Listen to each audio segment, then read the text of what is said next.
अगर आपको पेशाब दर्द के साथ आता है, जलन के साथ आता है, कतरा कतरा आता है, दिक्कत के साथ आता है, पेशाब करते हुए इंतहाई शदीद दर्द होता है, पेट में मरोड़ होती है, या पेशाब में खून मिला हुआ आता है या पस मिली हुई आती है, तो ये वीडियो आपके लिए इंतहाई ख़ास होने वाली है। अस्सलामु अलैकुम वरहमतुल्लाहि वबरकातुहू। मैं हूँ आपका मेज़बान हकीम लियाकत अली खिची और आप देख रहे हैं हमारा यूट्यूब चैनल हर्बल वर्ल्ड। दोस्तों, आज हम जिस टॉपिक पर बात करेंगे उसको यूटीआई यानी यूरिनरी ट्रैक्ट इन्फेक्शन या सादा अल्फाज में पेशाब की नाली की सोजिश कहा जाता है। ये मर्ज़ आजकल बकसरत देखने में आ रहा है और बहुत सारे अहबाब जो है वो इस बारे में मशवरा तलब करते हैं, तो इस मकसद के लिए इसके ऊपर एक पूरी तफसीली वीडियो बनाई जा रही है। तो सबसे पहले हम इसके असबाब बयान करेंगे, फिर अलामात को बयान करेंगे, फिर नबज़ से तशख़ीस बताएंगे, फिर कारूरा से तशख़ीस बताएंगे, फिर हम ग़िज़ा से परहेज़ और ग़िज़ा से इलाज के बारे में बताएंगे, और फिर आपको 1 से 2 या 3 आपके किचन से रेमेडीज़ भी बताएंगे। तो इंशाअल्लाह अल्लाह ताला आपको इस मर्ज़ से निजात दिलाएगा इंशाअल्लाह। दोस्तों, पेशाब की नाली वो मकाम है जहाँ से हमारा पेशाब गुज़र कर जिस्म से अखराज पाता है। ये जो नाली है इसमें आसाब भी पाए जाते हैं, उज़लात भी पाए जाते हैं और गुदद भी पाए जाते हैं। यानी ये पेशाब की जो नाली है ये नर्वस सिस्टम भी रखती है, मस्कुलर सिस्टम भी रखती है और एपिथेलियल सिस्टम भी रखती है। जो गुदद हैं वो उस वक्त तक पेशाब को रोकते हैं जब तक कि पेशाब पूरी मिकदार में बनकर खारिज होने के काबिल नहीं होता। जो हमारा नर्वस सिस्टम है ये पेशाब को खारिज करने का एहसास पैदा करता है, और हमारा जो मस्कुलर सिस्टम है, उज़लाती निज़ाम है, ये पेशाब को खारिज करने के काबिल बनाता है। ठीक है जी। जैसा कि कहा जाता है जी कि हमारे उज़लात जो हैं वो पेशाब पैदा करते हैं, जिगर व गुदद रोक कर उसको साफ़ करते हैं, और आसाब जो है वो उसको खारिज करने के अहकामात देते हैं। हमारे जिस्म में 2 अखलात ऐसी हैं जो कि अपने बिगाड़ पर जिस्म में खराश पैदा कर देती हैं, ज़ख़म पैदा कर देती हैं। इसमें पहले नंबर पर खिलत सौदा है जिसको तेज़ाब यानी एसिड भी कहा जाता है, और दूसरे नंबर पर खिलत सफ़रा है जिसको साल्ट भी कहा जाता है। तो सौदा और सफ़रा अगर जिस्म में बढ़ जाएं तो ये पेशाब की नाली में ज़ख़म बना देते हैं। अब हमारा जो पेशाब है ये अपने अंदर तेज़ाबी खवास रखता है, ये फासिद मादों पर मुश्तमिल होता है, इसलिए ये पेशाब जो कि अपने अंदर तेज़ाबी खवास रखता है जब अखराज पाता है तो शदीद दर्द और जलन करता है, और अगर ज़ख़म हो जाए तो फिर उस ज़ख़म से खून भी आना शुरू हो जाता है। तो ऐसा मरीज़ पेशाब करते हुए धाड़े मार कर रोता है। हमारा पेशाब तेज़ाबी खवास है, तेज़ाबी खवास रखता है, और ये ज़ख़म पर अगर इसको लगाया जाए तो इस तरह रिएक्ट करता है जैसे हम ज़ख़म पर सिपरेट लगाते हैं। फ़ौजियों को जब ट्रेनिंग दी जाती है तो उनको ये बताया जाता है कि अगर आप किसी ऐसे मकाम पर हैं कि जहाँ पर आपके पास कोई एंटीसेप्टिक लोशन नहीं है और आप कहीं पर ज़ख़म हो जाता है, तो उस ज़ख़म पर आप अपना पेशाब लगा के उस ज़ख़म को साफ़ रख सकते हैं। ठीक है जी, एमरजेंसी की हालत में, ठीक है, सेहत की हालत में, और जहाँ पर और ज़राए मौजूद हैं वहाँ पर यह अमल करना दुरुस्त नहीं है। तो जब पेशाब की नाली में तेज़ाबियत की ज़्यादती से या फिर साल्ट की ज़्यादती से ज़ख़म हो जाता है तो उस ज़ख़म से जब उस नाली से पेशाब गुजरता है तो शदीद दर्द और जलन होती है। पेशाब में खून मिला हुआ है, पीप आ सकती है, पस आ सकती है, शदीद दर्द, जलन और सब वो सारी जो है वो चीज़ें हो जाती हैं। तो ये तो हो गए इस मर्ज़ के असबाब के खिलत सौदा और खिलत सफ़रा, यानी गर्म ग़िज़ाएँ, मुरगन ग़िज़ाएँ, वो ग़िज़ाएँ जिनमें फ़ास्ट फूड हो गए, मछली हो गई, बड़ा गोश्त हो गया, शराब नोशी हो गई, जिनसी क़ुव्वत की अद्वियात हो गई, दाफ़े दर्द अद्वियात हो गई, एंटीबायोटिक अद्वियात हो गई।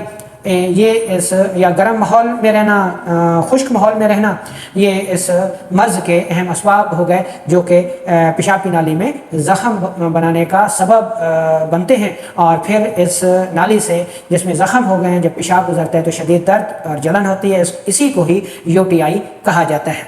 अलामात को देखें तो मरीज़ जब पेशाब करता है तो इंतहाई शदीद दर्द होता है, जलन होती है, और उसके अलावा पेशाब में पीप, पस या खून भी आ सकता है। ठीक है जी। اور پیشاب سرخی مائل یا زردی مائل آیا کرتا ہے، قطرہ قطرہ اور مقدار میں کم آیا کرتا ہے۔ مرض کی شدت میں مریض کو انتہائی تیز بخار ہو جاتا ہے، درد ہو جاتا ہے، مریض پیشاب کرتے ہوئے انتہائی ڈرتا ہے، گھبراتا ہے، چیخیں مارتا ہے۔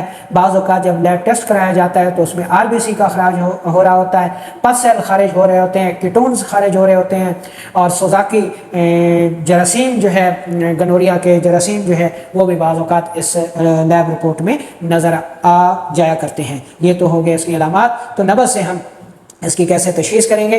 تو دوستو ایسے مریض جو UTI کا شکار ہوتے ہیں، انفیکشن کا شکار ہوتے ہیں، ان کی نبض جو ہے وہ حرکت میں تیز ہوتی ہے، 4 انگلیوں پر محسوس ہوتی ہے، مشرف ہوتی ہے یا پھر درمیان میں ملتی ہے۔ اگر نبض 4 انگلیوں پر ہے لیکن سخت ہے اور انگلیوں کو ٹھوکر لگاتی ہے تو پھر اس مرض کا سبب تیزابیت ہے، ٹھیک ہے۔